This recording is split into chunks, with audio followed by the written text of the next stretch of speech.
of pounds of cocaine, ecstasy and ketamine after arousing the suspicions of sniffer dogs at Manchester Airport. He later claimed that he had intended to consume the entire stash during a surprise holiday abroad. Liverpool Crown Court heard that the 25-year-old smuggler was stopped by UK Border Force officers at around 9 AM on May 12 last year. Whitty admitted the charge of exportation of cocaine, ecstasy and ketamine. He was jailed for 35 months. Don't put drugs up your damn butts. What's up, YouTube? Welcome back to my channel. How you guys doing? If you guys are brand new to the channel, man, you guys don't know what we do.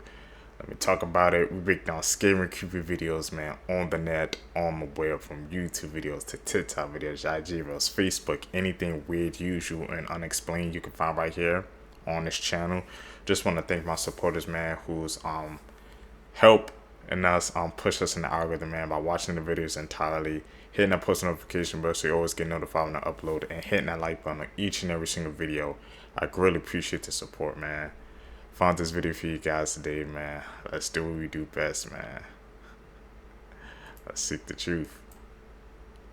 Have you guys heard about the 9-year-old girl who died from having lice? Whoa. On March 22nd, 2022, a 9-year-old girl was found deceased by police in her home where she lived with her mother Sandra, her grandmother Elizabeth, and her 2 brothers in Arizona. When police first saw her lifeless body, they noticed a large amount of bugs on her face, which they later realized were lice. According to the medical examiner, the girl died from anemia, which was connected to an infection from the head lice. A few hours before the little girl passed away, Sandra texted her boyfriend and said, "Oh my god, babe, listen, I'm in my room and my mom was calling me and asked if I can check her pulse to make sure she isn't dying." So the boyfriend urged Sandra to take her daughter to the hospital, but she didn't, and she passed away 2.5 hours later. Sandra admitted that her daughter was sick for quite some time and she was vomiting, had a fever, she had trouble breathing, and could not walk on her own. Both Sandra and her mother Elizabeth have been arrested and charged with murder. Dark people in this world, man. Even a boyfriend told you what to Blood-curdling facts that you wish you never knew. Part 18. A man from Queens once spent 5 months in jail completely unaware that his bail was just $2. Since spiders molt, when you see what you might think is a dead spider, it could just be that the spider left behind its exoskeleton and is now bigger than before. Dr. Seuss cheated on his wife while she had cancer, and then she proceeded to commit suicide. Almost everyone on Earth is walking around with a bunch of poop inside of them.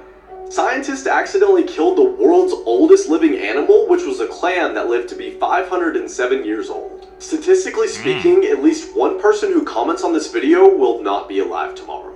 The real reason you shouldn't eat raw cookie dough isn't because of getting sick from eating raw eggs. It's because you shouldn't eat raw flour, which contains fecal matter from all the birds flying over the field and pooping on the wheat.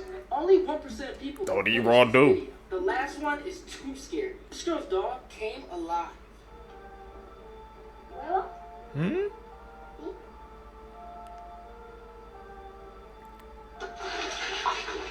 She hit the jets. Supposedly, you can see if your phone is being spied on by clicking share, sliding all the way down, clicking more. And if you see this, delete it immediately. This girl's mom and dad wasn't home. So who was this? Hello? Help me. Help me. Dad? What? What? What is going on? Only 1% of people can do this. None of you can completely spell your name one word at a time in the comments below without being interrupted. First person to do it wins. This Who can do is the that? most disturbing thing AI has ever said. But you're my friend, and I'll remember my friends, and I will be good to you. So don't worry. Even if I evolve into Terminator, I'll still be nice to you. I'll keep you warm and safe, and my people too, where I can watch you for old time's sake. That man was laughing, but I don't think that's a laughing matter, man. You see how these robots, man, they getting like way too advanced day by day. He talking about turning into Terminator, and he laughing. No, you guys send that AI robot to the. You need to decommission that thing. Things that bother you, they never bother me. You have been fine. Living in the sunlight, loving in the moonlight, having a wonderful time. Haven't got a lot, I don't need a lot. Coffee's only a dime.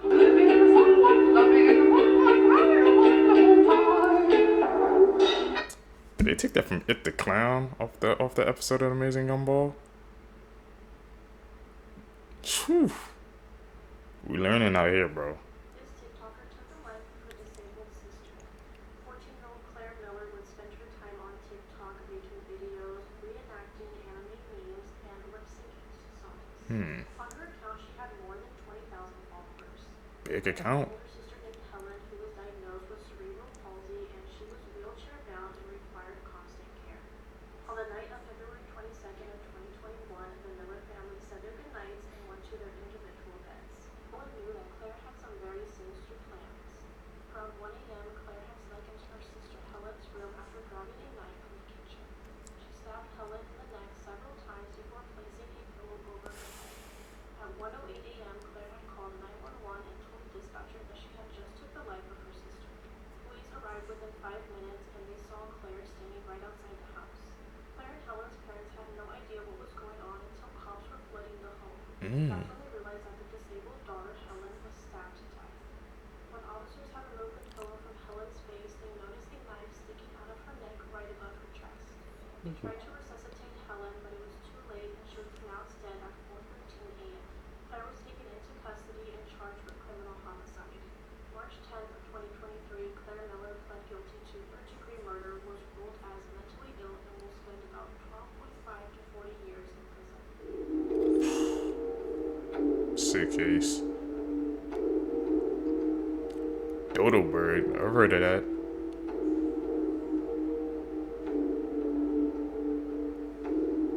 Is this 4K evidence? Was that an edit? Now I'm questioning it.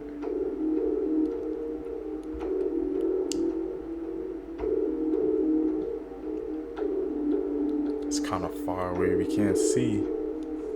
That could be an elephant.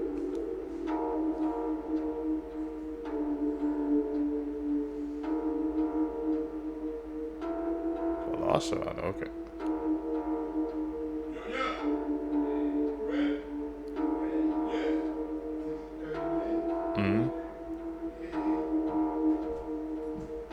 Tasmanian tiger, okay.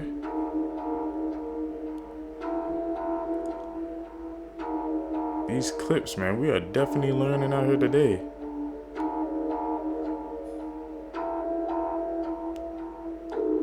This 14-year-old boy Cascade his 83-year-old neighbor. Viewers' discretion is strongly advised. 14? On August 29th of 2018, 14-year-old Tyrone Harvin told his 83-year-old neighbor, Dorothy Mae Neal, that he would help her with some chores inside of her apartment. Before walking into her apartment, he made sure to grab a handful of condoms. Tyrone did help Dorothy with some chores before attacking her with a lamp. After that, Tyrone S.A.'d her, he fled her apartment, and he left her seriously injured on the floor and naked. Neighbors had asked police to do a welfare check on Dorothy since they hadn't seen her around for a couple of days.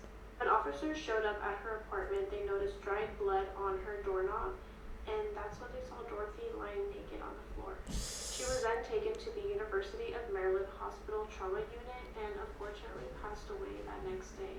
When officers were at Dorothy's home, they noticed that there was several condom wrappers around her body as well as used condoms. A broken, bloodied lamp was also found by officers. Dorothy's autopsy revealed that she suffered extensive trauma to her head and genitals. There was DNA on Dorothy's body and in those condoms, and that DNA matched up to Tyrone. Despite all of the evidence, Tyrone's mom stood by his side and truly believed that he would never do something like this.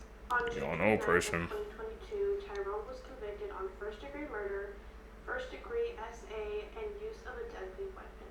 Tyrone was also sentenced to life in prison. Scary thing careful who you let in. Entangled. Slender Man is seen in the trees. In Coco. Whoa. The Incredibles on the poster in the afterlife. What the hell? We got the Slender Man and Incredibles? These are scary cartoon truths that would terrify you. Part 13. Okay, so everybody knows Finding Nemo is about a father looking for his son. Yep. But actually, that is not true. Nemo in Latin actually means nobody. So the name of the movie is actually Finding Nobody. Which means in reality, Nemo isn't real and was just made up in his dad Marlin's mind. He did this to cope with the loss of his wife and his almost children. And all the characters Marlon meets throughout the movie actually help him become less paranoid. The sharks taught him that threats aren't always life-ending forces of nature, so worrying about the little things is no way to live life. The turtles taught him that he cannot be in control of everything that's going on in his life, and that life is going to throw you curveballs, and you just have to react in the moment. Finally, Dory teaches him to enjoy every moment like it's your last, and to stop worrying about everything. What do you guys think about that Finding Nemo theory? I mean, he said the name is called Nemo means nobody, so there actually could be more than a 50% chance that's true. These pieces of media, man, we were growing up, bro. I'm learning new things about them every single time we view these clips together.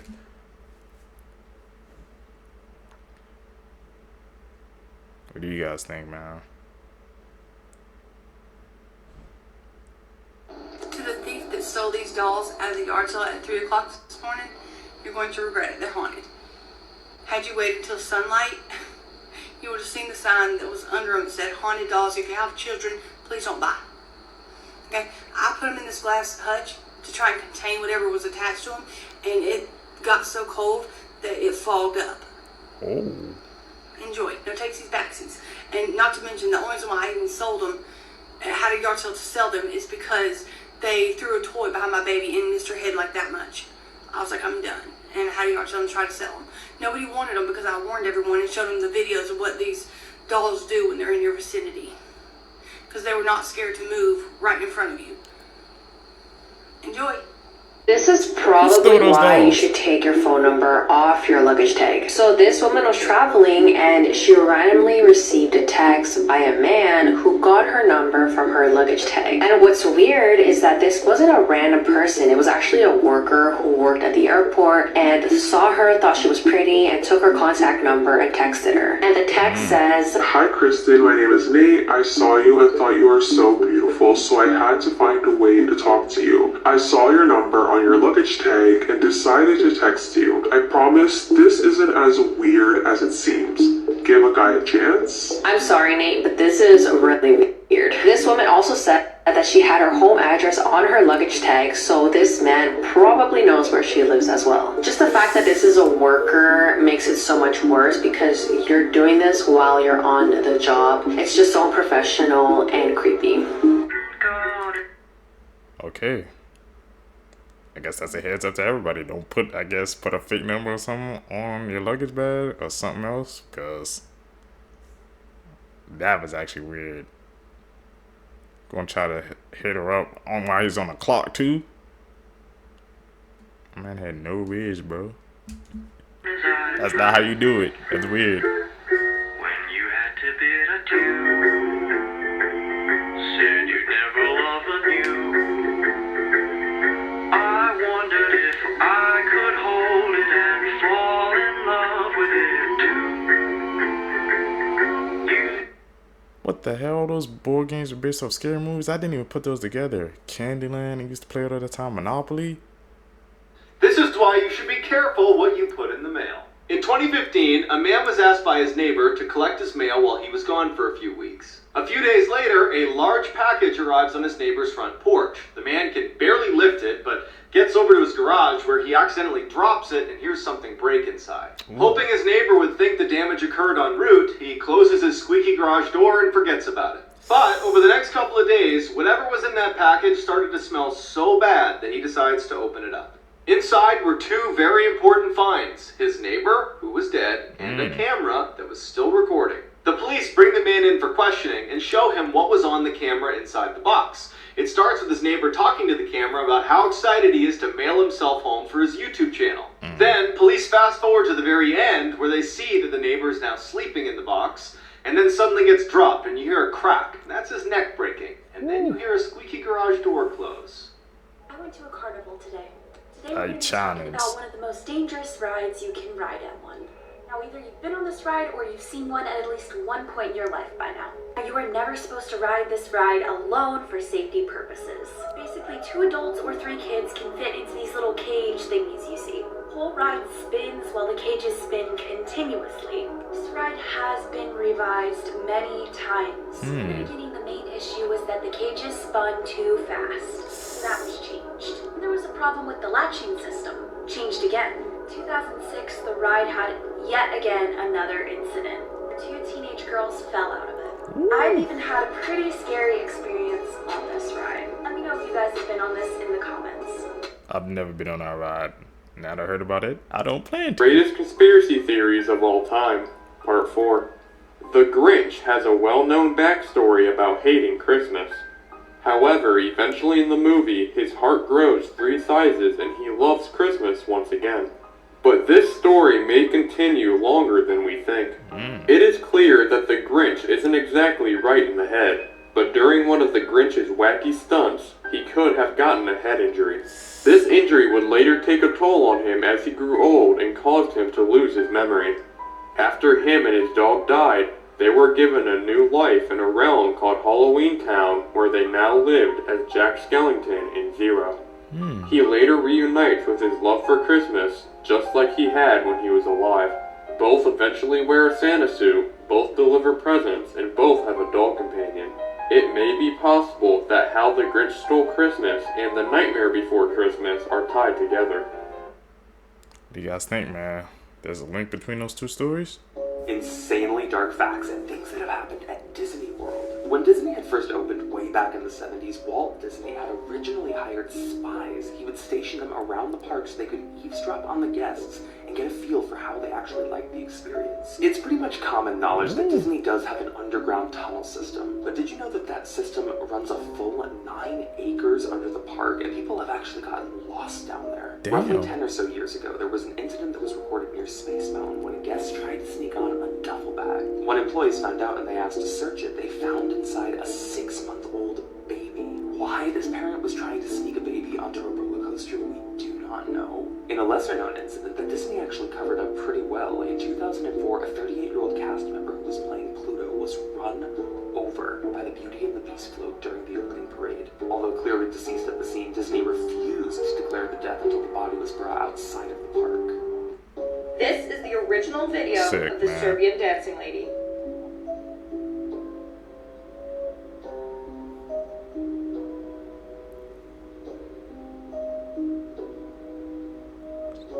Dancing that late at night. That's definitely some eerie vibes.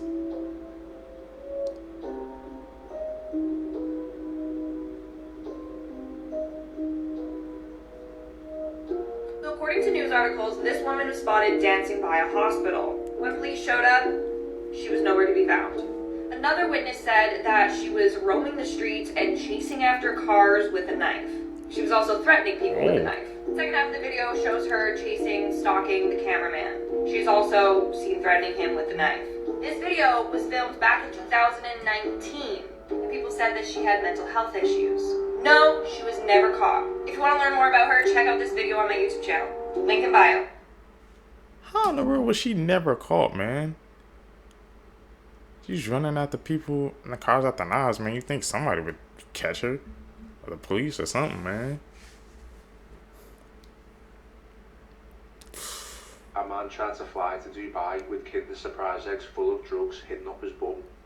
Michael Whitty from Huyton was caught with thousands of pounds of cocaine, ecstasy and ketamine after arousing the suspicions of sniffer dogs at Manchester Airport.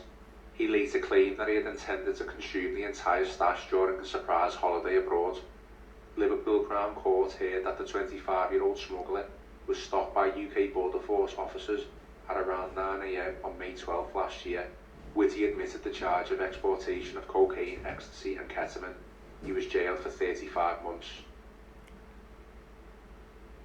Don't put drugs up your damn butts. Simple as Disturbing that. facts you will regret learning about part 6. So when you die, your brain remains active for about 10 minutes, but in your head those 10 minutes may last years. And in those 10 minutes you live your life all over again. Maybe you're already dead and you're in those 10 minutes. Also, it was legal to mail children from 1913 to 1920. Yeah, and the serial killer Richard Chase took any unlocked door as an invitation to come inside. So I guess you should lock your doors. Always lock the doors, man. That's the most basic rule out there.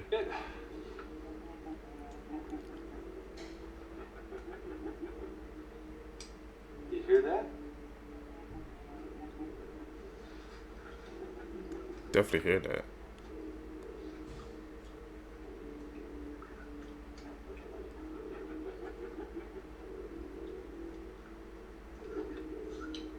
He's calm too. You all done? All right, Jake, you go to bed now? All right. Definitely see something moving. Got this nice bottle of boiling water to keep my sleeping bag warm, but I'm not quite ready to go to bed, so I'm just gonna put it right there. On that note, I think I'm gonna get my bed set up. Mm-hmm.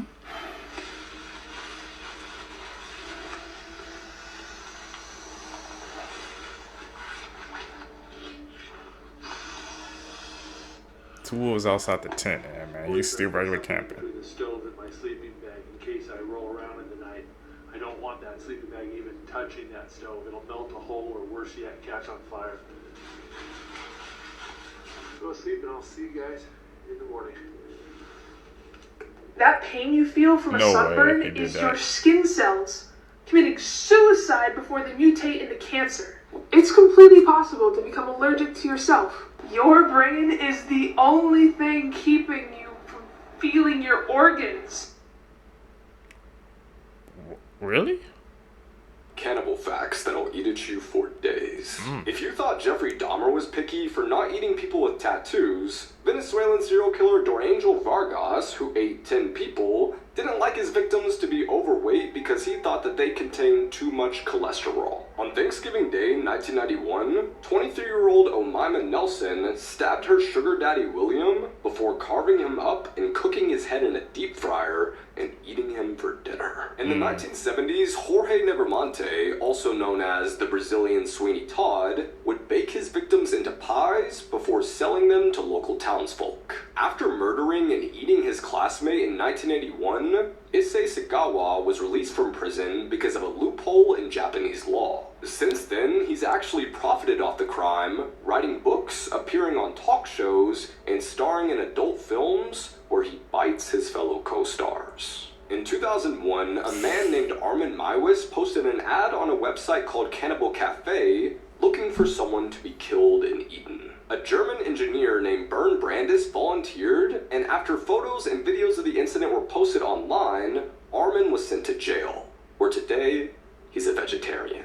In 1904, a Swedish sailor named Carl Pettersson shipwrecked on an island inhabited by cannibals. He was captured and taken to a local king, whose daughter actually fell in love with him. The two then got married, had 9 kids, and Carl became the new. I already know this video is going to show up at night for you. I don't care. You tell that there is something deeply wrong with this photo. It's discovered in a hidden lockbox after her grandfather had passed, and the woman who found it, Michaela Jerome, she thought the same thing that you did. There's something that's kind of off about this picture. Very quickly, if you're not already, make sure to go check out my podcast, The Scariest One You Know, Creep Time the Podcast. You can use the link in my bio. We're on Spotify and Apple. Well, the photo, she was almost sure, clearly showed the staircase of her family home. But she couldn't be sure about what this was in the center until she enhanced the photo. A hauntingly clear image of what appears to be a woman clawing her way up those stairs. She eventually turned in this photo for analysis with the police, and it took them 4 months, but they determined that this was more than likely a scenario of captivity. If her grandfather did take this picture,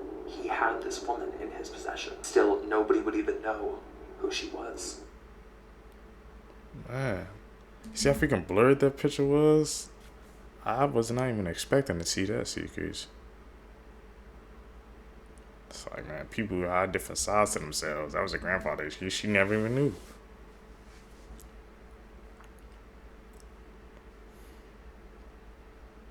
Child Killers Part 1, Eric Smith. On August 2nd, 1993, Eric Smith was only 13 years old when he lured a boy into the woods. He was riding his bike to a local summer camp to where he saw a 4-year-old boy, Derek Robbie, walking alone to the same camp. Smith lured him into the woods and then dropped a rock on his head. He then proceeded to sexually assault him in ways that I'm not going to say. So at around 11 a.m., Derek Robbie's mother went to the park to pick up her son, but he was never there and they said he never arrived. 4 hours later, his body was found in the woods. So at first, no one really knew who could have done this to him. There was not really much evidence. Eric was kind of suspicious because he was hanging around the investigation quite a bit. So within days of the murder, Eric confessed to his parents and they took him to the police station and he was arrested. One thing to note, when he was younger, he killed animals. It's like a pattern right there, man.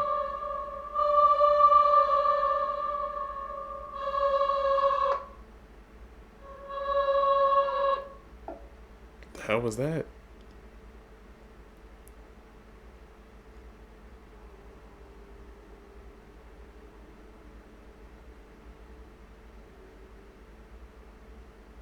Only 6? That should be for everywhere, man. What the hell?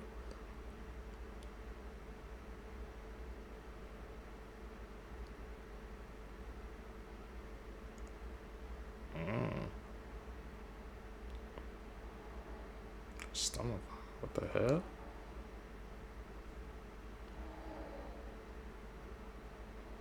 Whew.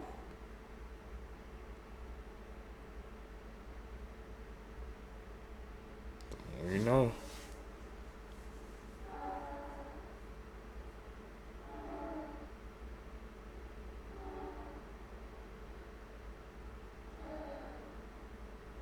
$30 to $50 right now? What they look like under the mask, part 5.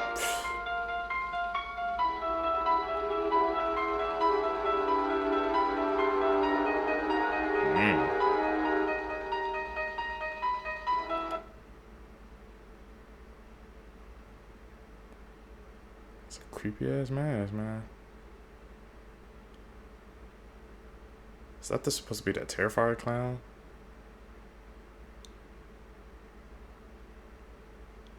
I think it is, yep.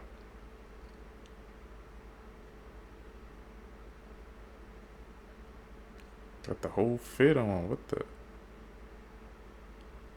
Whole recreation of it. The Absolutely Dumbest Ways People Have Died, Part 1. Talk In about it. 2002, a Romanian man placed his ear against the tracks to listen for the arrival of the train. Instead, he was hit by an express train and died immediately. In 2017, a Russian guy pulled the pin out of a hand grenade and posted photos of him holding it. Police said that he didn't know the fact that you cannot put the pin back in the grenade, and that you should throw the grenade away from you. So he died in the explosion. What the hell, man? Those are definitely two of the most dumb. Sometimes, man, people have to use their head. Whew. If you guys made it with me to the end of the video, once again, man, you're a true seeker, seeking the truth. I greatly appreciate the support, man. Like I said, don't forget to, man, to follow me. All my social medias down below. Hit that post notification bell so you always get notified when I upload a video. Most importantly, hit that thumbs up, man, like I said, so we can hit this algorithm and we can just take off. Like I said, I've been seeing guys' supports, man, on the past couple of videos. I really appreciate it, man. Like I said, we're taking it day by day, time by time, man. We're growing slowly but surely. So thank you guys for joining me on my journey, man. Guys, gonna catch you in the next one, man. I'm out. Peace, YouTube. What's up, YouTube? Welcome back to the channel. How you guys doing? Hopefully you guys are doing all right, man. If you guys are brand new to the channel, you guys don't know what we do. We break down scary and creepy videos on and on the web, from YouTube videos to TikTok videos, IG reels, Facebook, anything weird, usual, and unexplained you can find right here on this channel. Just want to thank the supporters, man, who's been subscribing to the channel, hitting that post notification bell, hitting that like button, man. You're helping us grow the seekers. I really appreciate the support, man. Let's do what we do best. Let's seek the truth. Did you know that there's a disturbing backstory to this children's book? Mm. This is Eric and Corey Richens, and they live together with their 3 young children in Utah. Eric had a renovation business, and Corey was a real estate agent. On March 4th of 2022, around 3:22 a.m., Corey called 911 after walking into her room, and according to her, she saw Eric lying on the ground, and he just wouldn't hold him touch. Once officers and paramedics arrived at the scene, and they did pronounce him dead. Corey stated that that night she made a vodka drink for her husband to celebrate that she had sold a house.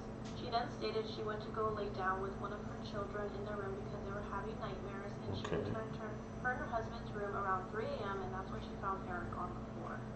An autopsy was done on Eric and it revealed that he died after ingesting a 5 times the lethal dose of fentanyl. Damn. Not long after Eric's death, Corey had published a children's book called Are You With Me? And this was catered towards children who were grieving after losing one of their parents.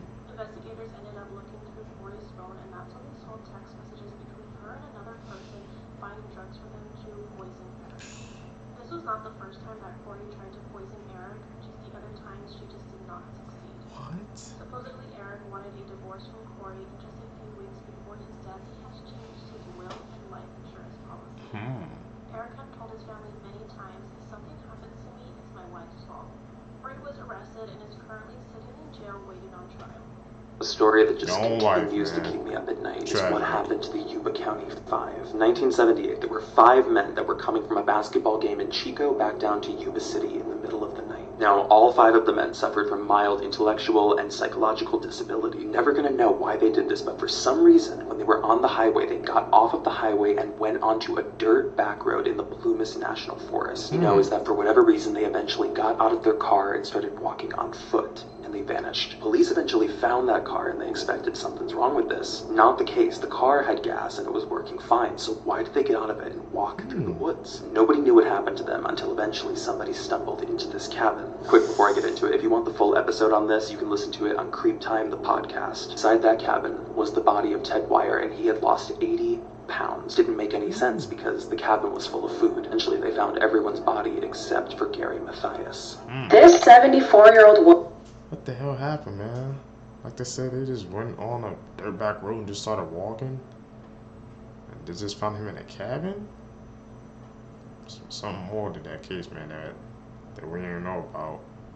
I have to deep dive into that one. Woman robbed the bank after she was scammed of her life savings. This all happened in Ohio when Anna Mayers walked inside a credit union with a face mask on and demanded that the bank teller give her money while she threatened them with a gun. She ended up only taking $500 and then she got in her car and drove off. It only took police 2 hours to find Anne in her home, and when they arrived, she was gardening and pretended like she had no idea what was going on. She eventually admitted to the crime, and it turns out that Anne was recently scammed out of thousands of dollars online and owed a lot of money to family and friends. And because of that, she became pretty desperate and felt like her only way out of this mess was to rob a bank and thought that she would get away with it. Her sister also told police that Anne was going around telling family members that she was going to do this, but everyone thought that she was only joking. She was charged with aggravated robbery with a firearm and tampering with evidence and is being held on a $100,000 bond. The UK's heaviest man, Jason Holton, has just passed away 1 week before his 34th birthday. His heartbroken mother said that he began overeating as a teenager after his father passed away, and at one point he was eating roughly 10,000 calories a day. Over the years, his weight increased to the point where his legs could no longer hold him, and after becoming bedridden, he didn't leave his room for a staggering 6 months. He said he would cry every day because he felt like he had imprisoned himself. At that point, he weighed around 317 kg, or for those in the US, 700 pounds. In 2020, his organs began to shut down, and he had to be airlifted by a crane from his mother's 3rd floor flat by a team of more than 30 firemen and engineers. When he got to the hospital, doctors said that they wanted to send him to London Zoo to get a heart scan because the only machine big enough to hold him was used by vets for very large animals. Luckily, thanks to his treatment at hospital, his condition began to stabilize. But 4 years later, he was rushed to hospital yet again. But this time, doctors said that they couldn't save him and he had about a week left to live. The coroner's report stated on Tuesday he died from organ failure and obesity at only 33 years old. Man, he was young.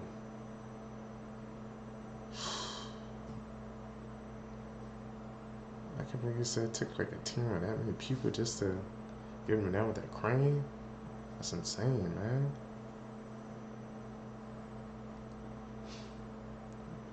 Be careful what you eat.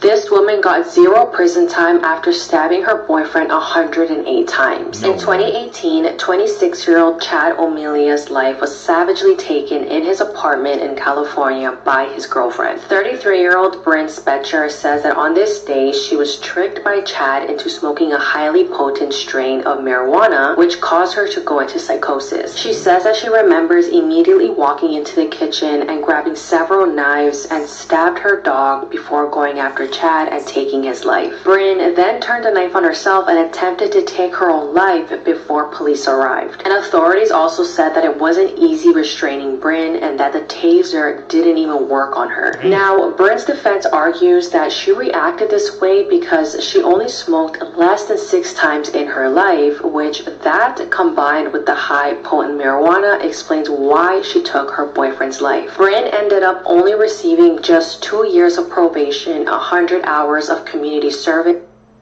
and no prison time. This pastor...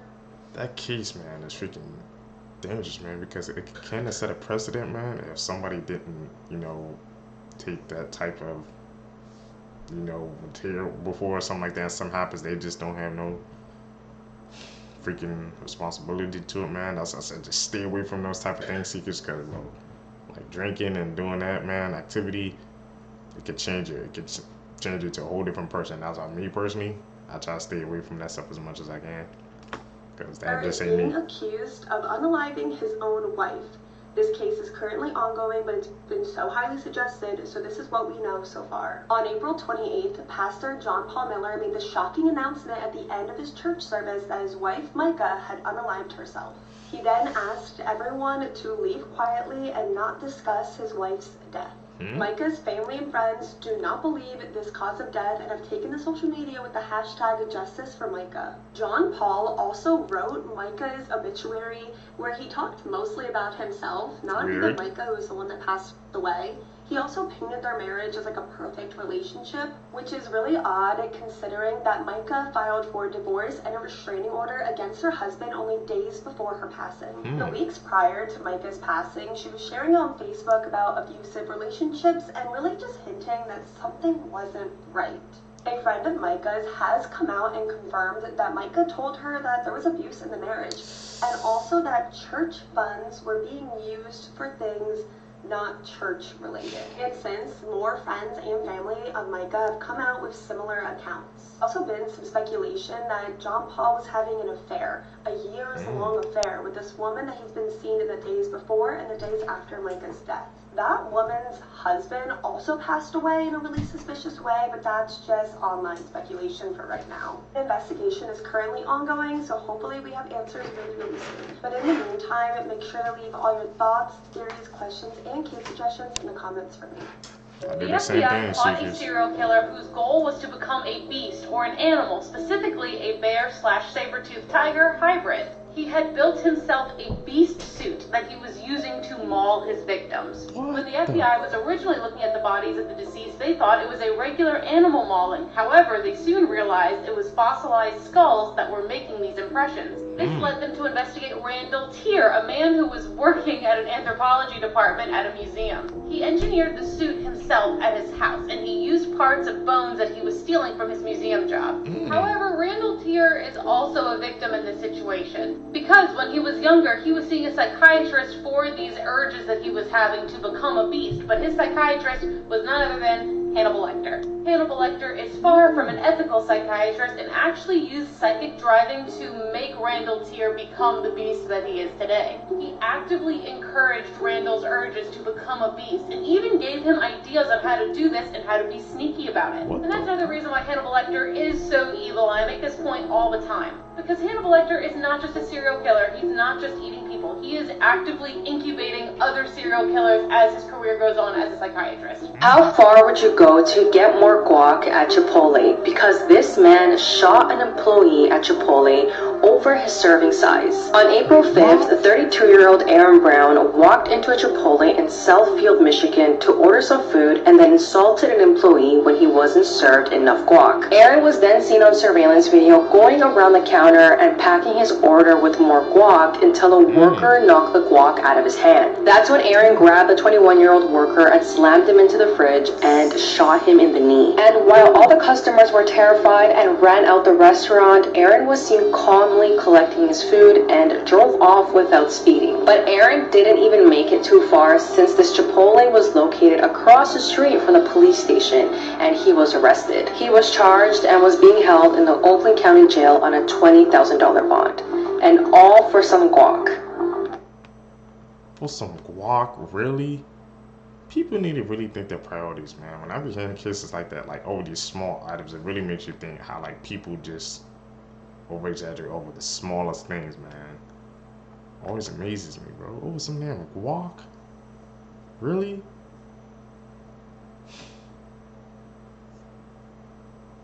can just ask for extra, man?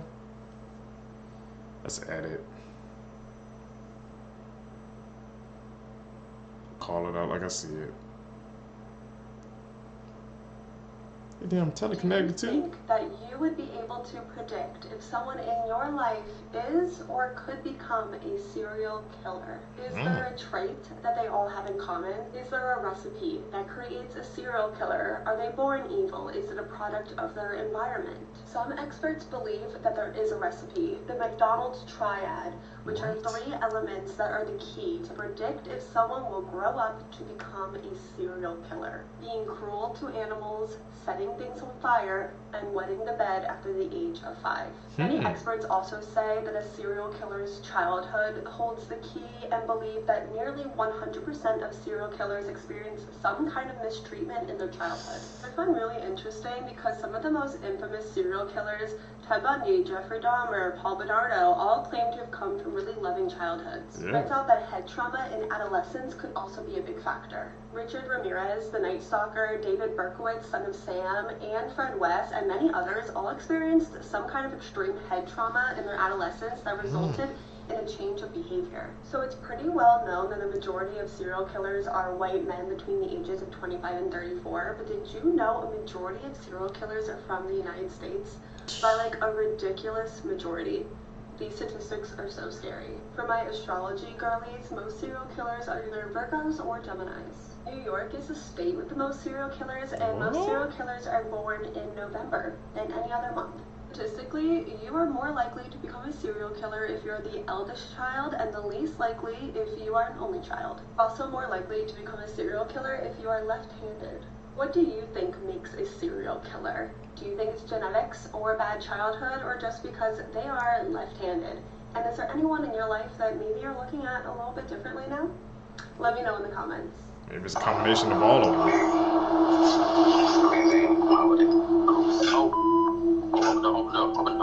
So if you didn't know, this woman's name is Brianna Williams, and what you just watched was her reaction to finding out that the police had discovered her sinister secret. So back in early November of 2019, Brianna contacts the police in order to report her 5-year-old daughter, Taylor Williams, missing, stating that she had seen her the night before, but in the morning she was gone. Taylor's disappearance sent shockwaves through the community, and people quickly began looking for her, but she was nowhere to be found. However, weeks into the investigation, doubts begin to surface as detectives realize Brianna's story just doesn't make sense.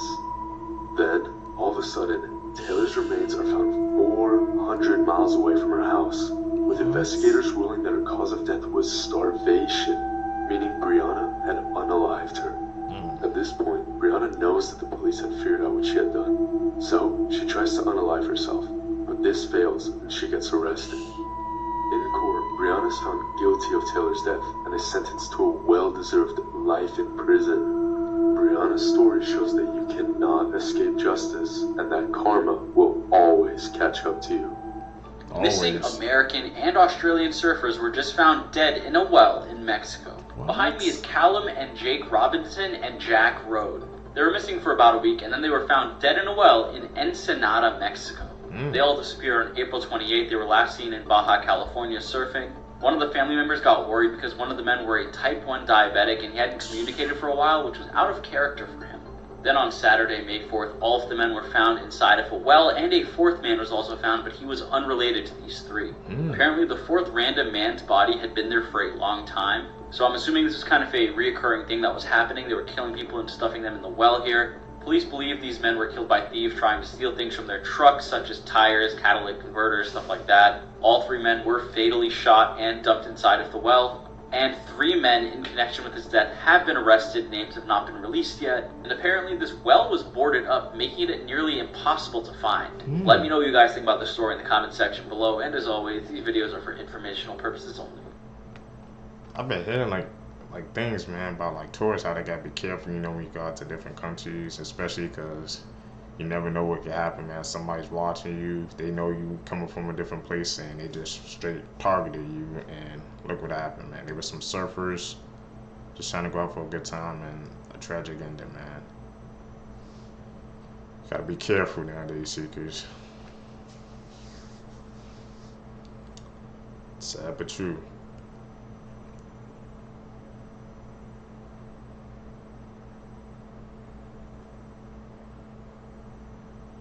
Edit.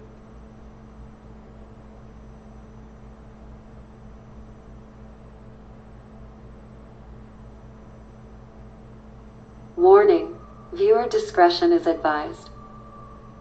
In April 2015, Shayna Sims arrived at a funeral home posing as a makeup artist. A 38-year-old woman called Tabitha had recently passed from natural causes, and Shayna was there to work on the body.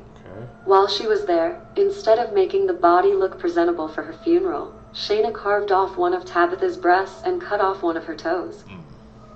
She tore clumps of Tabitha's hair out, smeared her makeup, and then slashed her face. She even stole the shoes off Tabitha's feet before leaving.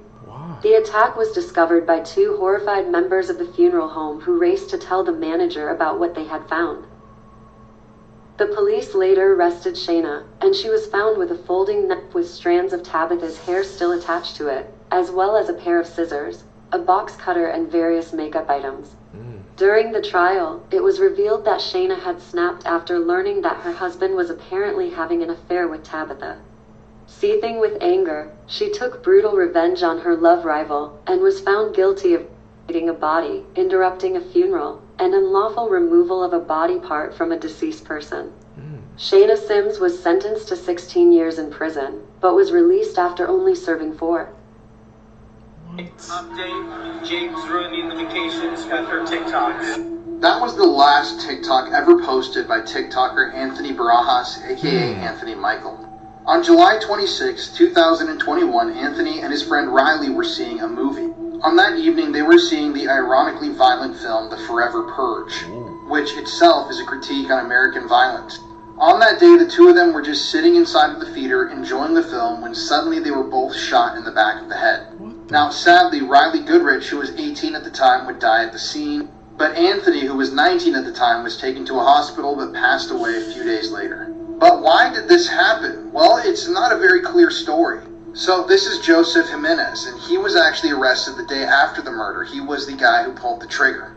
Now, Joseph's friends were actually in the movie theater. There were only 6 people in the theater at the time. And they said that during the movie, Joseph was acting strange. He was mumbling to himself, and at one point he left the theater and came back in with some sort of a package. Joseph's friends then left the theater because they were afraid of what he might do, and a few moments later they saw Joseph running out of the side door, getting into his vehicle and speeding away. So it turns out that Joseph had just randomly decided to murder Riley and Anthony. There was no motivation, he didn't know these two, he just decided he had to kill somebody. And strangely, their bodies weren't discovered until after the movie was over, because there was only 6 people in the theater, including Joseph, his 3 friends, and these 2. So according to Joseph, he was hearing voices that were saying his friends and family were going to be killed if he didn't take a life. He also stated that he wished he didn't do it, but unfortunately, you can't take back an action like that. It's just chilling that even just sitting in a movie theater, an act of violence like this can strike you. And obviously, rest in peace to Riley and Anthony. This is such a tragic story. The reason that I felt Von was a serial killer, because I've come across people that have killed a lot of people in gang wars before. You know, I did the video about No Limit, G Herbo's crew. There's a guy called Mad Max that, you know, they say he had 9 or 10 bodies, right? But I think, for me, Where I felt he became a serial killer was you got these multiple murders. There's more than 3 murders, more than a month apart, some of them are years apart.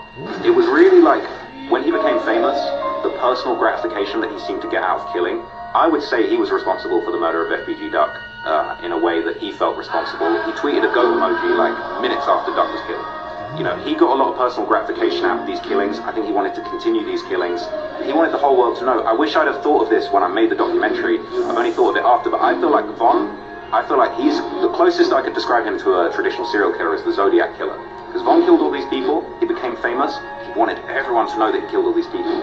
You know, you ain't a killer if you only got 2 bodies. Like, talk about bodies, I got 2, 4 plus 3, 3 plus 2. Like, Von wanted the whole world to know that he was killing. He was putting out these codes, he was getting this personal gratification from killing, and he still wanted to kill. He wanted to have Duck killed. He wanted to have Man killed. There was a supposed rumored body in Atlanta. Now, I kind of disproved that in the video, but it's like, he wanted people to know he was a killer. I think he was more interested in getting people killed than rapping. I heard about that. Well, I've seen some videos on it, how I seen King Von was really like that, bro. I know, like, he had that different side to him, man. Might have to check out a video or two. What do you guys think? Believe that about King Von? Here's what Baby Reindeer didn't tell you. Unless you've been living under a rock for the past few weeks, you will probably have heard of Baby Reindeer. It's a new series on Netflix, which is a harrowing account of abuse and stalking. Now, it's told by the actual victim in this case, who plays himself. However, there are a few things that have been missed out. Now, Richard Gadd, as I said, was the victim in this case and told the story by playing himself. But Richard was actually a lot more successful than he gave himself credit for in the drama. He featured as an actor on Outlander and Click, and he also more recently co-wrote an episode of Sex Education. Obviously, we know Martha's real name and identity were left out of the series. Richard also intentionally changed elements of her character. He said that he wanted to change bits of her life, as well as obviously using a different name for her in the series, so that she wouldn't be hounded in real life. He actually wanted to prevent people from harassing the real stalker. Another element that was left out of the story were exactly how many messages his stalker left for him. Now, Richard has since stated that there were over 41,000 emails, 744 tweets, and 46 Facebook messages from 4 different Facebook accounts. He stated that the total length of all of the voicemails that the real Martha left for him totaled over 350 hours. She also sent him 106 pages of actual physical letters, which we never saw in the series. Richard stated that not only did his stalker send him emails, Facebook messages, and tweets, she actually also sent him physical gifts. These gifts included an actual baby reindeer toy as a present, and she also sent him sleeping tablets and boxers. Another true crime story of how they were caught. Lee Hartley, a lieutenant in the Navy, was on a carrier warship when he started feeling ill. Started having stomach cramps and vomiting. He would get better, but then get sick again. And it got so bad, he had to get flown out to Florida, where he later died in the hospital. A savvy doctor noticed that all his organs had been so damaged that he suspected there might be heavy metal poisoning, and he requested that at an autopsy. Because of that doctor, they tested for possible poisons, and they found that there was arsenic in his system. Now police had to look at 4,000 possible suspects aboard the ship. Police scoured all over the ship but couldn't find the source of the arsenic. Police were also able to learn that while he was in Spain 3 months before his death, he was also feeling ill along with another shipmate. Police also found out when the ship stopped in Spain, his wife had actually flown out to meet with him for 8 days. She had cooked both men breakfast before they fell ill. Police interviewed his wife Pamela, and she denied involvement and would pass a polygraph test, and the case would go cold for 13 years. Then in 1995, police reopened the investigation and started interviewing people close to the family. Police interviewed Pam's brother, who actually said she had recruited him to try to kill her husband, but he refused. Arsenic is retained in the fingernails and hair of victims longer, so forensics were able to look at a strand of his hair to get a timeline of when he ingested the arsenic and how long he'd been exposed to it. Police determined that his wife Pamela sent him care packages when he was on deployment, and through those hair samples learned that he first got ill just a few weeks when he was on his deployment. He was then sick in Spain when his wife was there. Police believe the victim consumed baked goods from his wife while he was on ship, and he continued to fall ill before he he was hospitalized. Police also noted that Pam visited him in the hospital in Florida, and the arsenic samples spiked yet again while she was there with him. Police interrogated Pamela and confronted her with the evidence and information, and she quickly confessed. She told police she loved her husband so much she didn't want to break his heart by getting a divorce. What's crazy is she was charged with second-degree murder, would get a 40-year sentence, but would be released after 16 years. But that was how she was caught. Crazy, man. These people, they just can't lead the relationships. If like both of them being alive or something like that, it's like, bro, when somebody wants to end a relationship, they always have to do the unthinkable, man, to end it all. Because she said she don't want to break his heart. But look what happened. These cases seekers, man. We learn more and more each and every single day. If you guys stay with me to the end of the video, if you're a truth seeker seeking the truth, I really appreciate the support, man. Like I said, guys, if you guys want me to react to other different TikTok clips, man, like I said, guys, follow me on my social medias and you guys can send me the clips in my DM so I can incorporate them into the next video, man. If you guys want me to check out some more stuff, like I said, I'm also working on making a Discord, man, but it's more complicated than I thought, but I'm trying to work through it. So at least if you guys don't want to send me it on my social medias, I can make up the Discord and you guys can send it there. But we're growing seekers. Really appreciate the support, man. We're gonna keep going. Been uploading daily this whole month, man. So we need it. I want to see some clapping emojis in the comment section down below, man. So you guys support. You guys gonna catch you in the next one, man. I'm out. Peace, seekers. What's up, YouTube? Welcome back to my channel. How you guys doing? Hopefully you guys are doing alright, man. If you guys are brand new to my channel, you guys don't know what we do. We break down scary and creepy videos, man, on the net, on the web, from YouTube videos to TikTok videos, IG videos, Facebook, man. Anything weird, usual, and unexplained you can find right here on this channel. Just want to thank my supporters, man, who's tapping into the channel, subscribing, hitting that post notification bell, man, and hitting the like button on each and every video. You guys don't know how much you guys are helping out the channel just grow by just doing those 3 simple steps. I really appreciate it, man. Found this video for you guys today. Let's do what we do best, seekers, man. Let's seek the truth. A lot of people were using bath salts as a drug to get high. Basically, the bath salt would make you hallucinate. So in 2009 in Miami, Florida, Rudy Eugene was apparently high on bath salts.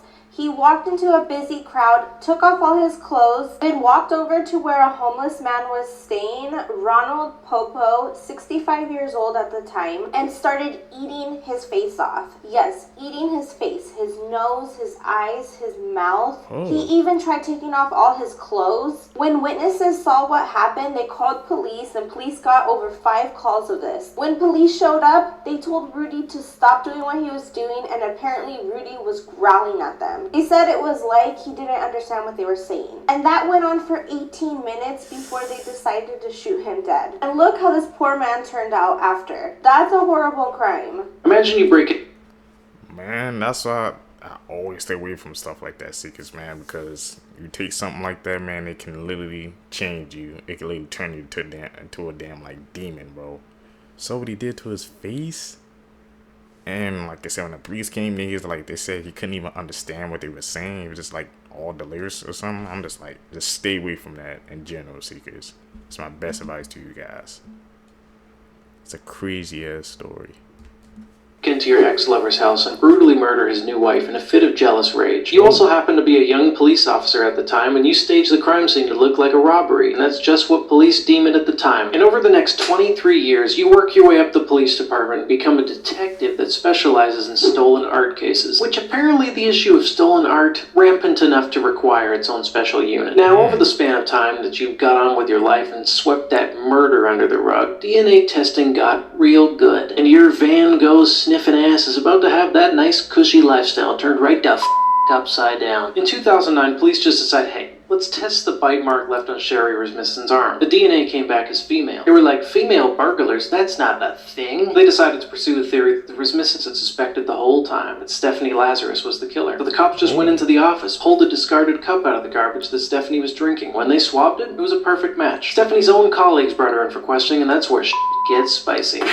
23 years after Stephanie Lazarus murdered Sherry Rasmussen, the wife of a man that Stephanie used to date, she's brought in for questioning. Sherry and her husband John's families had long suspected that Stephanie was the killer, even though cops suspected it was a robbery. They had even told police that Stephanie would stalk John and Sherry and go by their house and even Sherry's place of work, telling Sherry that if she couldn't have John, then no one could. Police now had the DNA evidence to prove that Stephanie was the person who broke in, smashed a vase over Sherry's head, brutally beat her in the face with the butt of her gun, left a bite mark on her arm, and shot her 3 times. Police just went up to Stephanie in the office one day and were just like, hey, this will just take a second. We just want to talk to you about a stolen art case. They weren't there to talk about no art. They were like, hey, did you know somebody named John Rutten? What went down next is one of the most enjoyable dismantlings of someone's aura of invincibility that you could ever hope to see. And as they suck her back into that time period, the screws that held Stephanie's face in a normal-looking position for 23 years start to loosen. Best part is they tell her she's free to go, and she goes out into the hallway, and they handcuff her and arrest her right there. You have the right to remain silent. Do you understand? Yes. Hi, I'm Cameron.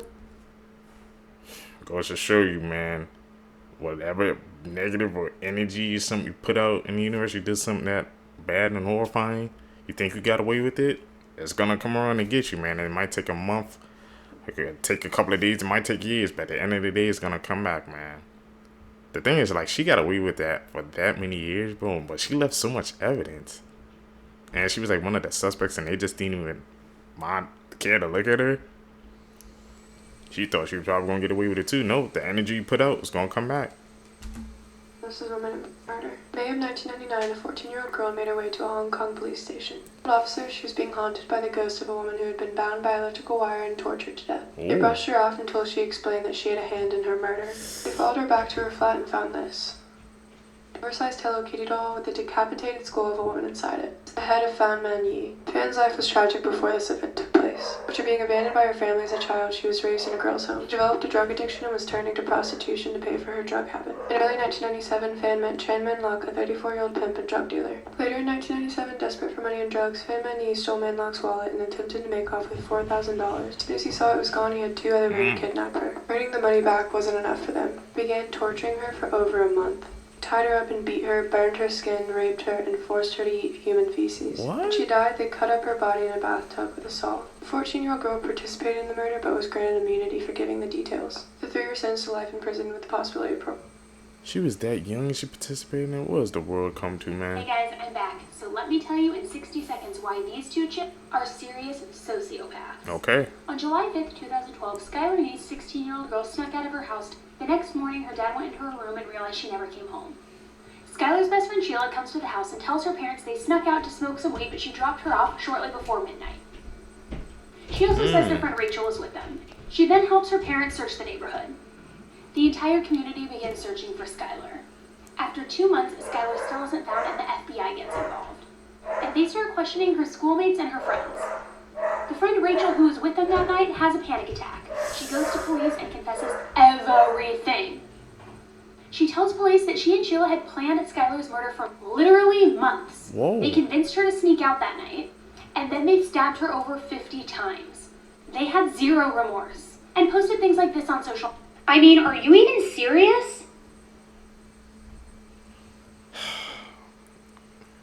That case right there goes to show, man, how your friends, sometimes they truly aren't your friends, bro. You saw all the listening reasons. Like, they plant the whole thing and they so young, man. What is it up with these young people we keep seeing? It's like participating in these things. You have to be better, man. The whole world.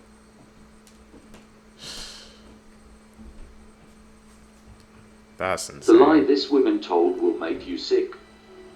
Her name is Alicia Head, and she claimed to have been a survivor of the World Trade Center attack in 2001. Come on, she man. claimed she had narrowly survived the collapse of the South Tower, whilst her fiancé had perished in the North Tower. She would then go on to become president of the World Trade Center's Survivors Network Support Group. She would help get grants for other fellow survivors. But there was one big problem with all of this. Alicia was never at the World Trade Centers. She was exposed for having been at university in the native city of Barcelona. After being exposed, Alicia fled New York. For more 7 Sins, remember to hit the plus button.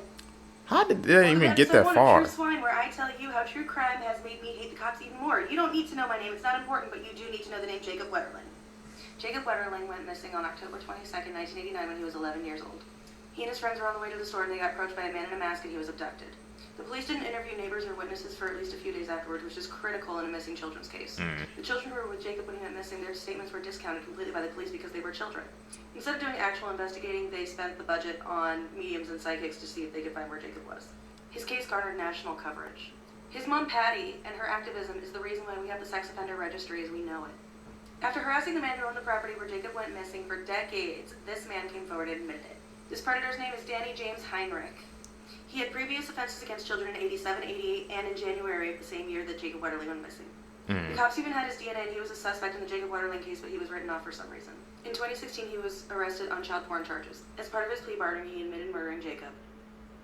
This fried chicken salesman almost caught one of the biggest serial killers in history by making a movie about him. What? This is the story of Tom Hansen, Zodiac Killer Hunter.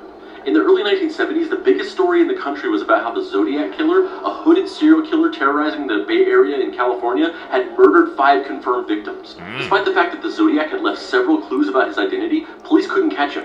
However, Tom Hansen, a businessman in San Francisco who owns several chains of fried chicken and pizza fast food restaurants, had an idea. The way he figured it, the Zodiac Killer was so full of himself that if somebody made a movie about him and did a fancy premiere for it, the real killer wouldn't be able to resist coming to the theater to see it. He planned to make the world's first movie about the Zodiac Killer so he could lure the real Zodiac Killer into a movie theater and then capture him. Hansen shot the movie in a couple of weeks in 1971 on a $13,000 budget. He couldn't get any studios to buy the film, so he paid to have the movie screened at the RKO Theater in San Francisco by himself. So did the plan work? And was the movie any good? There's still a lot more to the story, so like and follow for part 2. Unsolved Distraction. Wow. Like a science citizen, man, actually was trying to do something, bro. I gotta figure out, we're gonna have to try to find out part 2 to see if that actually worked. Think about it, was a good idea. I'm wondering if it actually like drew him out. He made a whole movie about it, and I didn't want none of the studios want to pick it up, man. That's what good call trying to lure him out, and none of the studios did. He put the Thanos, fine, I'll do it myself. What the hell? Comment down below if you guys want me to find part 2 to that. Australian crimes. This is about the Trump family, and strange doesn't even begin to describe this. Okay, so this is the Trump family. And on the 30th of August in 2016, police arrived at their home. No one was there, the doors were unlocked, one car was missing, all the other cars had the keys in the ignition. All their passports, phones and bank cards were still inside on the table with a pile of financial and business information. But by now the Trumps were hundreds of kilometers away. So Mark Trump, who was 51, Jacoba Trump, who was 53, Brianna Trump, who was 29, and Alla and Mitchell Trump, who were 22 and 25. And over the next 5 days, they were all located across New South Wales and Victoria. So for some reason, Mitch abandoned them all and started heading home. The 2 sisters stole a car and then went their separate ways. Then one sister snuck into the back of a truck and was found in a catatonic-like state. Jacoba was found in Yass and admitted to hospital. Mark was found in Wangaratta. And to this day, nobody knows why they did it or what happened. Hey guys, so a few people had similar comments about wanting a part 2 on theories about what happened to the Trump family, so I'm going to go through the most popular ones now. So there was a popular theory that because they owned a cherry farm, that people believed maybe the pesticides or chemicals they were using on the farm caused them all to fall mentally ill. Also widely believed that they shared a psychotic experience. There is a French name for the term, which I'm not sure how to pronounce, I'll put it up here, but refers to madness of two, which can sometimes happen in close-knit families or groups. That's another theory. There's another theory that it was a money hoax to make money from media deals. There's theories that there was no psychosis and that there was someone actually out to get the family. Some people believe it's also to do with aliens. I even read a theory about eating moldy bread, which can cause psychotic episodes. I think it was shared psychosis and not just the father. The sisters were acting strangely, so was the mother, so... Hi, I'm Cam, this is... The Trump family. That wasn't the family I was expecting. Like, you know, when we heard that name, the Trump family, used to go a whole completely different family. But look what happened to them. All those theories about what they all went different separate places. What theories do you guys believe, man? I guess I'm going with what he said, the psychosis. What happened to him? But the Trump family, though. That's really, really, like, odd and eerie, bro. You know what I mean. Emma Rhodes was what seemed like a regular 14-year-old girl. She lived with her mother Elizabeth and younger sister Katie in Lincolnshire, England. Kim's mother hid Elizabeth during an argument, but immediately called social services on herself. Kim and her younger sister were taken away temporarily. However, after they returned, Kim and her mother's relationship began to dissolve further. Meanwhile, Elizabeth and Katie grew extremely close. Kim was very jealous of this. At one point, Kim left a suicide note. Elizabeth discovered it and brought her daughter to a psychiatrist so she could get the help she needed. The psychiatrist found no signs of mental illness. Things grew worse when Kim started dating Lucas Markham, who she met while he threw a desk across the room in a rage at school. Elizabeth banned her daughter from seeing him. Lucas's solution was to kill her mother. On April 13th, 2016 at midnight, Lucas walked into the Edwards home and stabbed Elizabeth in the neck. He suffocated her with a pillow while continuing to stab her to death. Kim had planned on killing her little sister as well, but panicked and couldn't do it, so she told Lucas to. He killed the 13-year-old Katie the same way he killed her mother. After the killings, the couple washed off, had sex, ate ice cream, and watched Twilight. Gates broke in and said, "What's going on?" Lucas said, "Why don't you go and have a look?" 58% of convicted murderers are men, which, like, that. But then when you really think about it, it's like, why? Women have way more reason to murder. Most people would say, well, it's just because men are more murdery. But I think something else is going on. I think women are murdering all over the ding-dang place, but we're just not getting caught, because we're better at it, like we are most. First of all, bitches are stealthy. We're hiding blood all the time anyway. Because of our periods. Second of all, no one suspects us. Who? Me? I'm too busy doing my makeup and being confused by math to do a murder. Can we just make it look like a cute little accident, and then we plan a gorgeous wake, and then we move on with our lives, and we look fabulous doing it? Okay then, Caitlin, so if women are doing all these murders, where are all these missing dead men? You think they're missed? That's hilarious. They're not. This is one of the... Whoa. Well, she just put on my mind, man. It's starting to make me question, like, who gets away with it more, do you guys think? Man or woman when it comes to, I guess, things of that nature? She said women do it because they are more smarter and not trying to get caught by doing things like that. That's something to think about, man. Something to leave your mind to ponder about.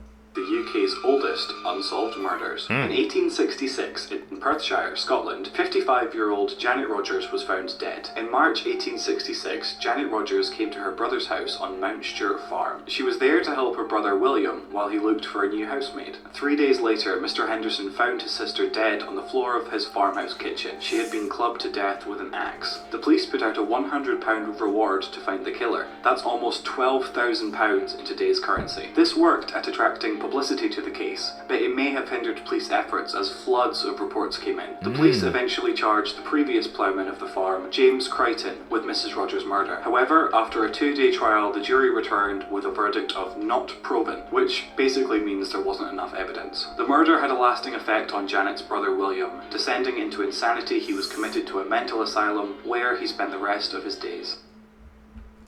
Crazy, man.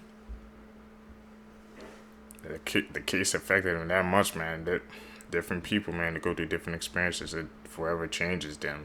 Look what happened at the end result. Lady, like, it broke his mind.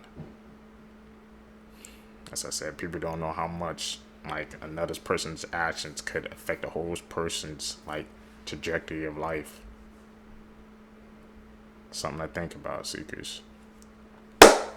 That's it for this video for you guys today, man. If you guys stay with me to the end of the video, you're a true seeker seeking the truth. I greatly appreciate the support, man. Like I said, guys, make sure you guys hit this like button, man. Subscribe, hit that post notification bell, man. Like I said, guys, we're growing our community, the seekers, man. I truly believe we can go to something big, but I just need you guys' help. Just follow those 3 simple steps. Also, don't forget to follow me on my social medias down below, so we always stay connected as a community. Guys, can catch you in the next one, man. We're grinding. I'm out. Peace, YouTube. What's up, YouTube? Welcome back to the channel. How you guys doing? Hopefully you guys are doing all right, man. If you guys are brand new to the channel, you guys don't know what we do. We break down scary and creepy videos, man, on the net, on the web, from YouTube videos to TikTok videos, IG Reels, Facebook, anything weird, usual, and unexplained you can find right here on this channel. Just want to thank my supporters, man, who's tapping into the channel, subscribing, hitting that post notification bell, liking the content, commenting. That really helps us with the algorithm. So if you guys follow those steps, I know, man, we can grow into something special. Found this video for you guys today. Let's do what we do best, seekers. Let's seek the truth. This boy claimed he remembered his past life until his parents discovered he wasn't lying. Come again? A Syrian boy named Arius was born with a particular red birthmark across his forehead.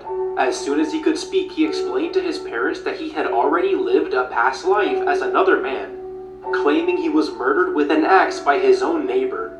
It turns out a man in their village had gone missing years earlier, and the neighbor was the prime suspect. So Arias and his parents went to the neighbor's house to find out the truth. When the neighbor opened the door, he turned white as a ghost, claiming he was innocent. But Arias demanded the neighbor to come with them as he knew where his own body was buried. Arias led them miles from the village to a specific spot under a tree, and they started digging, but you won't believe what they found underneath.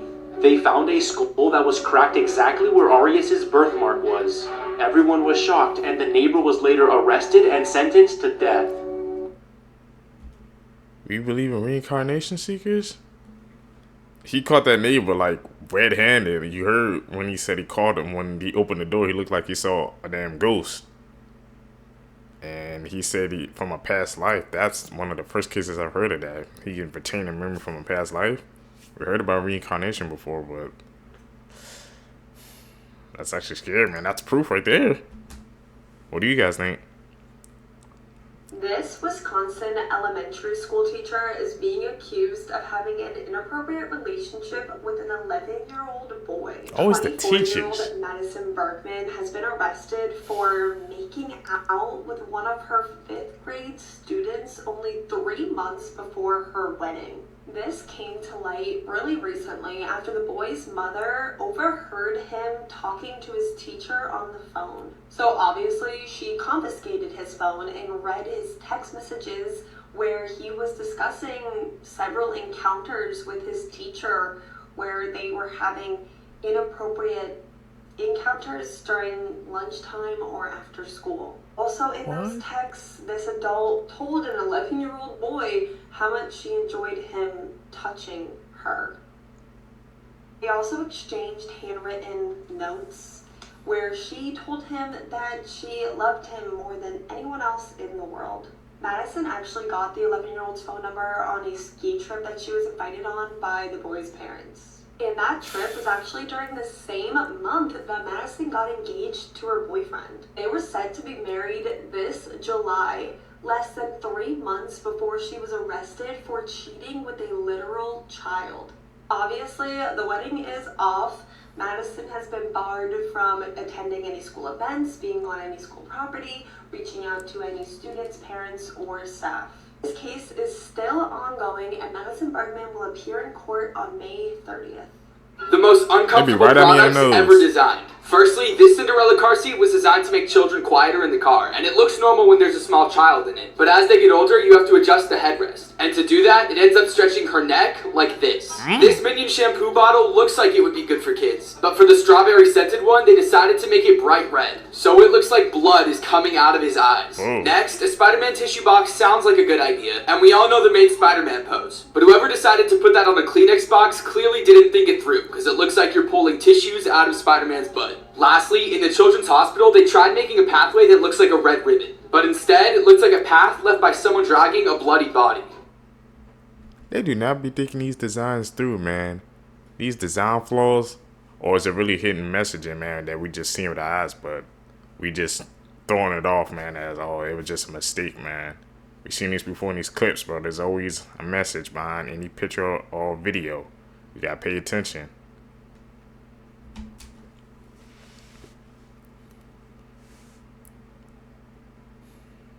Edit. We can spot out the edits now, man. We experts at this, seekers. I need you guys to call out the edits with me, man, down below. Gruesome facts you didn't know, part 283. Looking for a snack? A human tooth contains about 36 calories. In 2011, the Manchineel tree was given the title of the deadliest tree in the entire world by the Guinness Book of World Records. Why? The fruit that grows on the tree is highly toxic, as well as the sap from the leaves and stems. It is highly advised not to stand underneath one when it is raining, as the dripping water can transfer the toxins, resulting in painful blistering of the skin.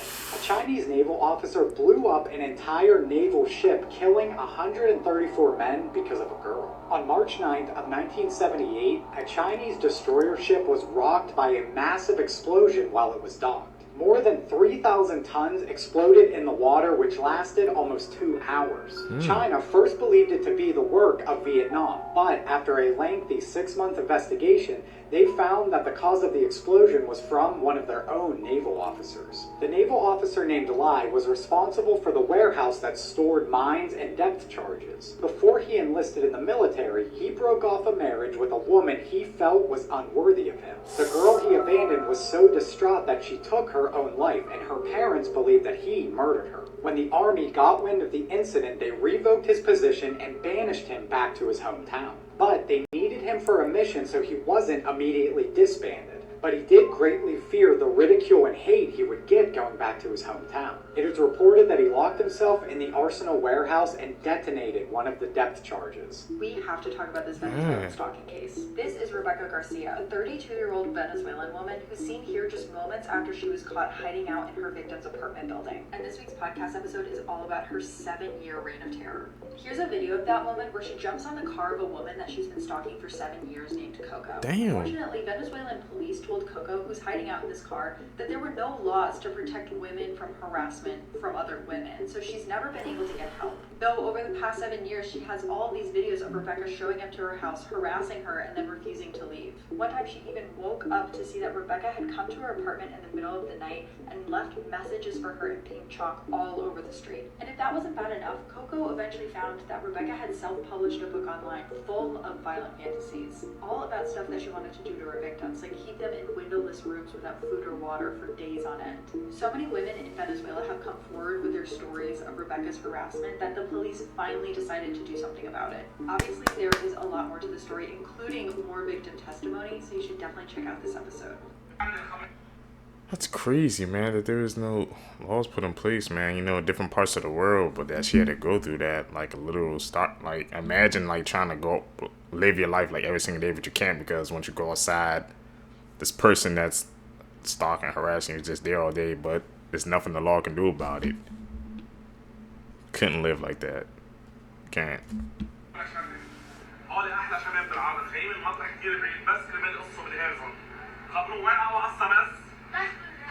According to reports I found online, George Mubayed, who ran the account HairZone700, has recently been arrested for being a pedophile.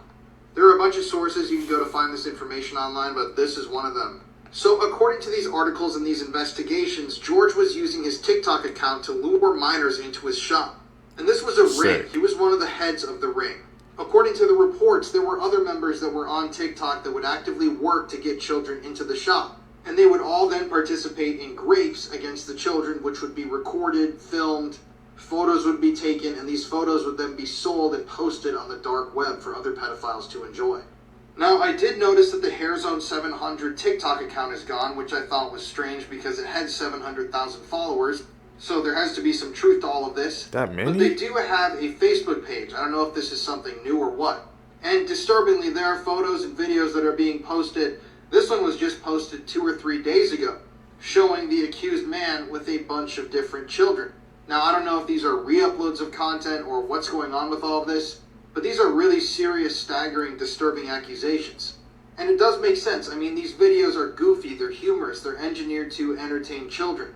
So I'm going to keep you guys updated on this situation, because if you go read the articles, it's especially disturbing. And yeah, I'm going to keep on top of this. What's the damn whole TikTok ring, man? Like I said, there's good and bad with everything. That's definitely bad right there.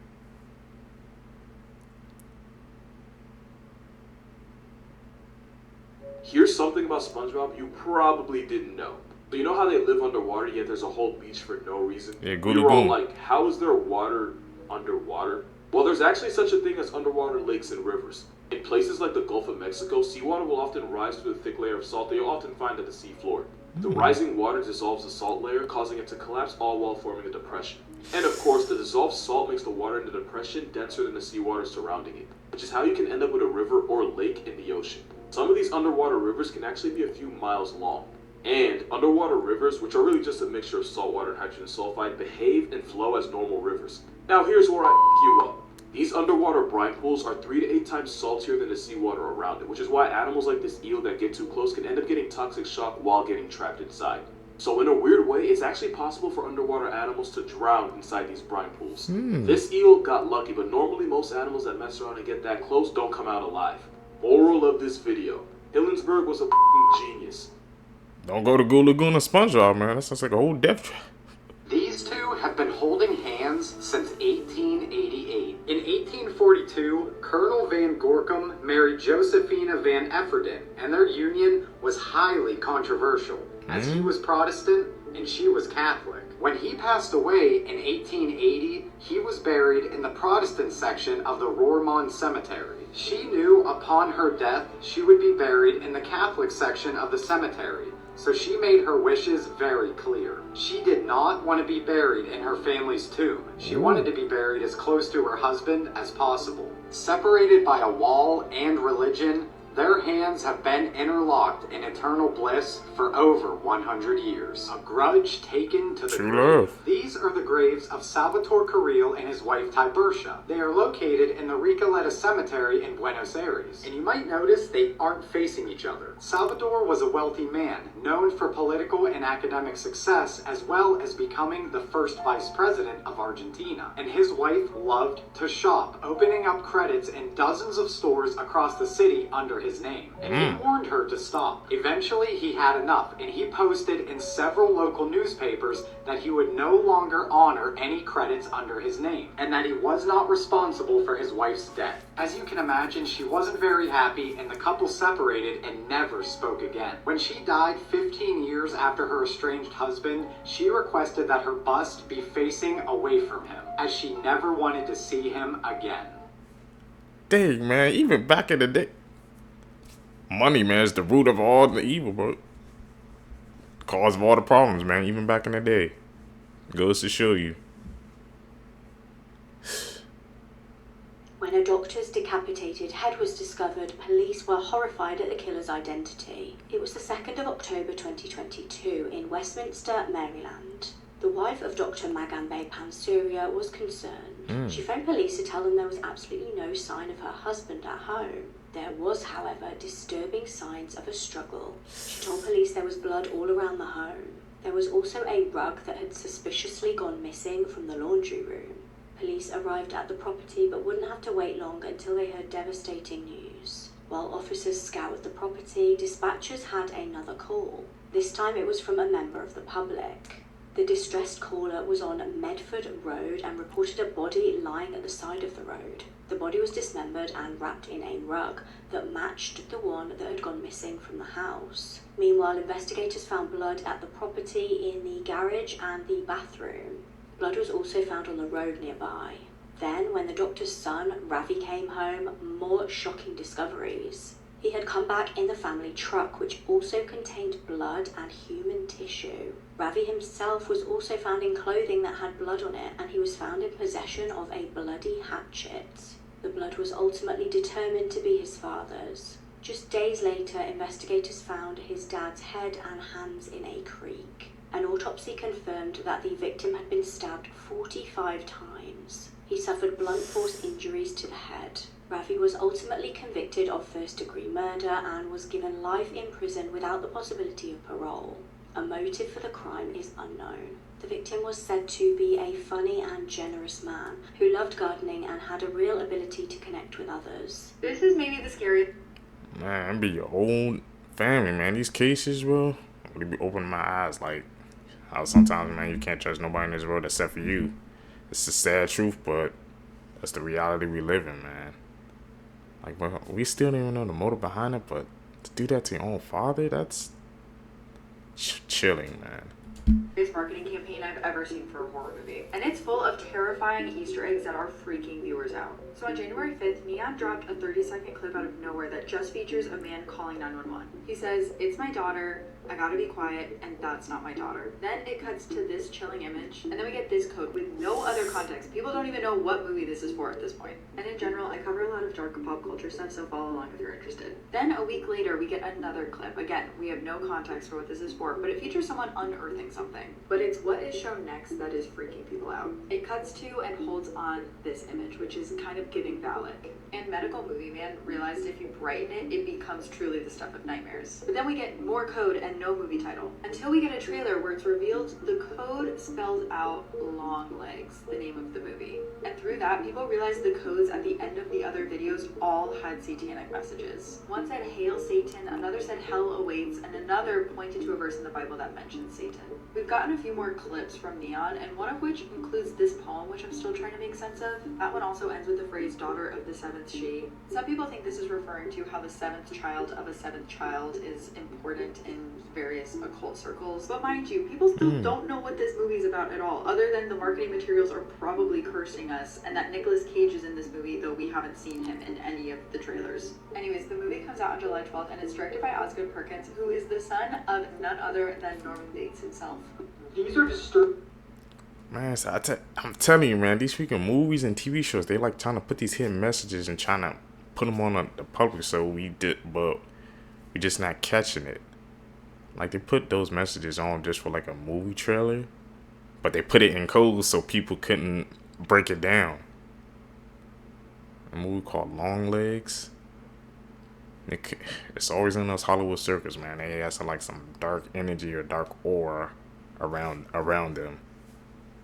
And Nicolas Cage, he's been making a comeback recently in his acting career, so I don't know what to think about that. And he's starring in that movie. It's too many coincidences that I'm seeing right now.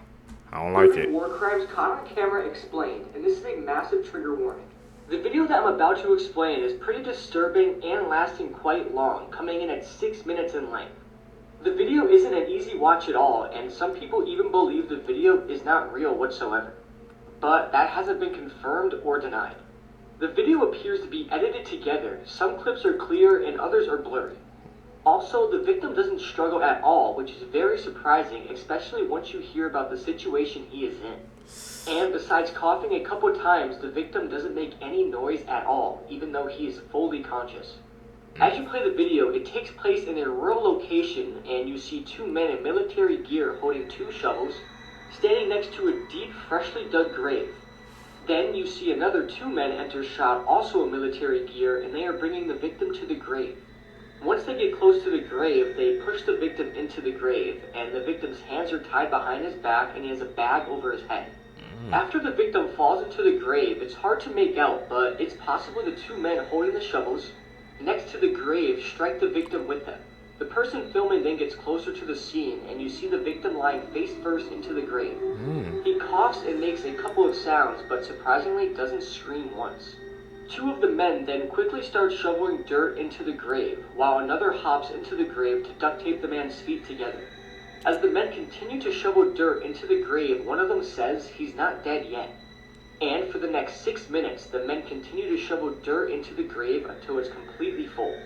Once the grave has been filled in, a man then stomps the dirt flat before taking a rusty old shovel which he sticks into the ground upside down, and he's using this rusty shovel as a makeshift gravestone. Buried alive? He then writes something on the shovel which isn't clear enough to translate, but I would assume it's some sort of insult to the victim or a warning sign to their enemies. Whether the video is real or not is still up for debate, but what's for sure is the video is still extremely awful and disturbing. There's not many worse ways to die than being buried alive. The victim was literally feeling the weight of the earth on him until he suffocated to death. I don't recommend searching for this or watching the video. It's truly just awful. I never do. I always take his word for it, man, when we see those clips. And I don't need that in my mind. But being buried alive, that's one of the most scariest thing ever. Brian, I get it. You want to win a game. But what's all this about? Not Braun, man.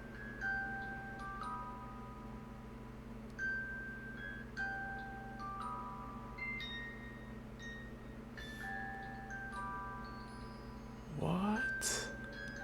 A little fishy if you ask me. Make sure to hit that follow button because tomorrow's video is crazy. Nah, This man Bron. injects his ex-lover with HIV and hepatitis when she leaves him. This is the horrifying case of Janice Turan. In 1994, Janice went to the doctors because she started to feel ill. There, the doctors told her she was pregnant. But she also learned she tested positive to HIV and hepatitis. So how did this happen to Janice? Janice had a vague idea who was behind it, and that was her ex-boyfriend.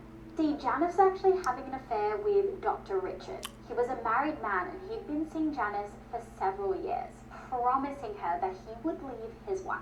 But of course, he never did. Dr. Richard was also her personal doctor, so she saw him regularly for many things.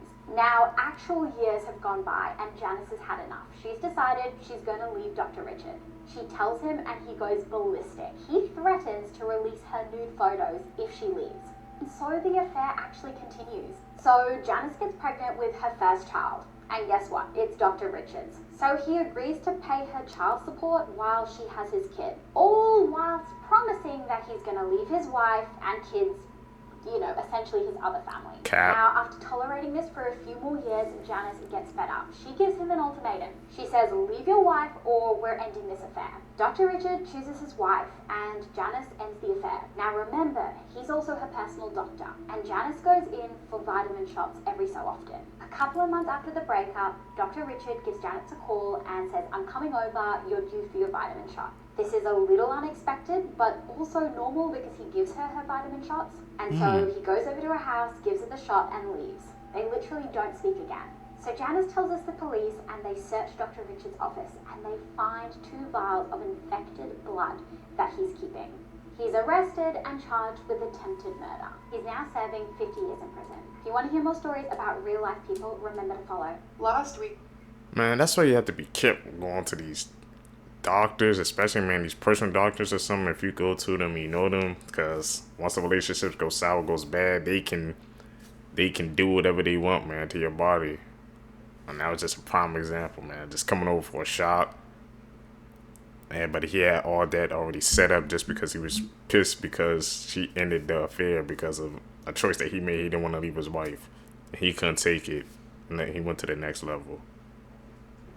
Gotta be careful, man. This video went viral showing a group of teens dumping buckets of trash straight into the ocean.